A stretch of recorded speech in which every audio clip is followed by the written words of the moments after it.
नमस्कार दोस्तों, विहंगम दर्शनम पर आप सभी का स्वागत है। आज मैं फिर एक और कहानी के साथ यहाँ पर प्रस्तुत हूँ। कहानी का शीर्षक है द ब्रेव टिन सोल्जर।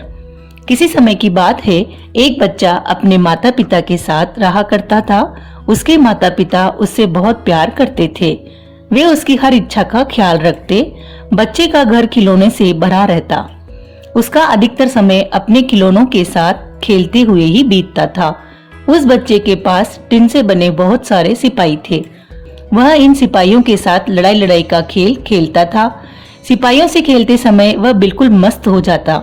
इन सिपाहियों में एक सिपाही लंगड़ा था। उसका एक पैर टूटा हुआ था। अपने सिपाहियों के साथ खेलते हुए वह लड़का उस लंगड़े सिपाही को सबसे आगे रखता।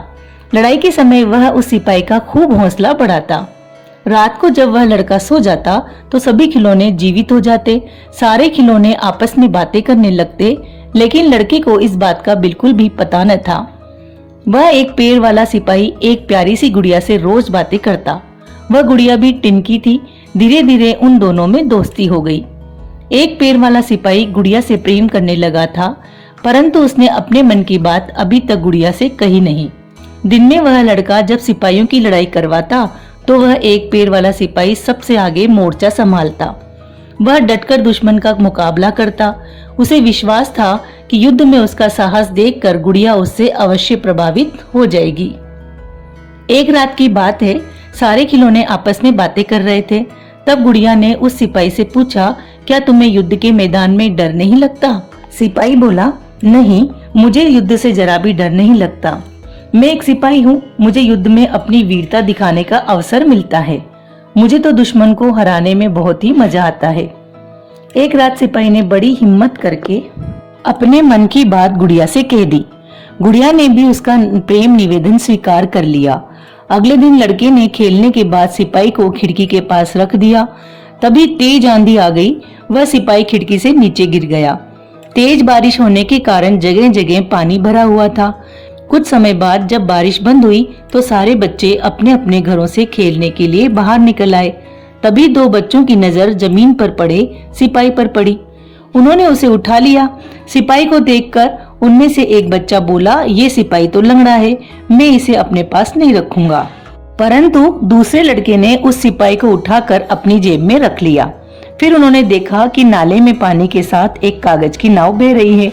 यह देखकर दूसरे लड़के ने अपनी जेब से सिपाही को निकाला। उसने सिपाही को उस नाव पर बैठा दिया। अब सिपाही नाव के साथ साथ बह चला था। आगे आकर नाला एक नदी में जाकर मिल गया, लेकिन वह नाव उसी तरह आराम से बहती रही और उसके साथ साथ नाविक रूपी सिपाही भी।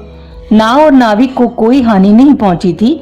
नाविक मार्ग में आने वाली हर बाधा का साहसपूर्वक सामना कर रहा था।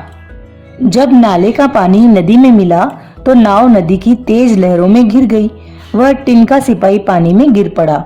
उसे वहां एक मछली ने निगल लिया। कुछ देर बाद वह मछली मछुआरों द्वारा फेंके गए जाल में फंस गई। मछुआरे उसे बाजार में बेच आए। कुछ समय बाद उस लड़के की नौकरानी मछली खरीदने के लिए मछली बाजार पहुंची। नौकरानी की नजर उसी मछली पर पड़ी जिसने उस सिपाही को निगल लिया था। नौकरानी ने बड़े ध्यान से उस मछली को देखा। उसे वह मछली बड़ी ताजी और स्वादिष्ट लगी। आज शाम को मालिक के घर पर आ रहे मेहमानों के लिए इसे ही पकाऊंगी, उसने सोचा। उसने वह मछली खरीद ली और घर चली आई। घर पहुंचकर उसने रसोई में जाकर उस मछली का पेट काटा। मछली के पेट के अंदर सिपाही को देखकर नौकरानी चकित रह गई। वह सिपाही को देखते ही पहचान गई कि वह सिपाही तो उसके छोटे मालिक का है। वह सिपाही को लेकर तुरंत उस बच्चे के पास गई। बच्चा अपना खोया हुआ सिपाही पाकर बहुत ही प्रसन्न हो गया।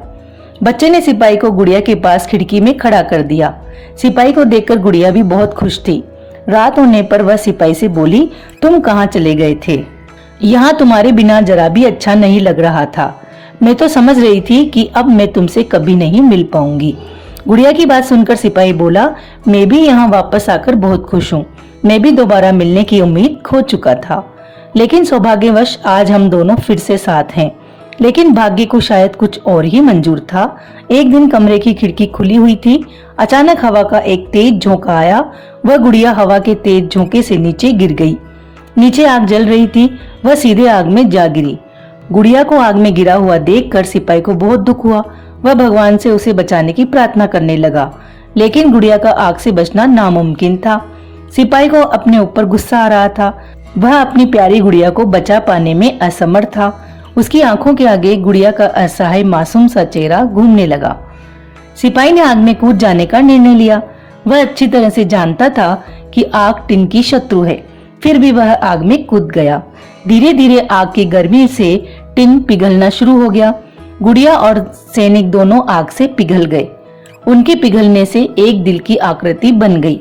वे दोनों हमेशा के लिए एक हो गए थे।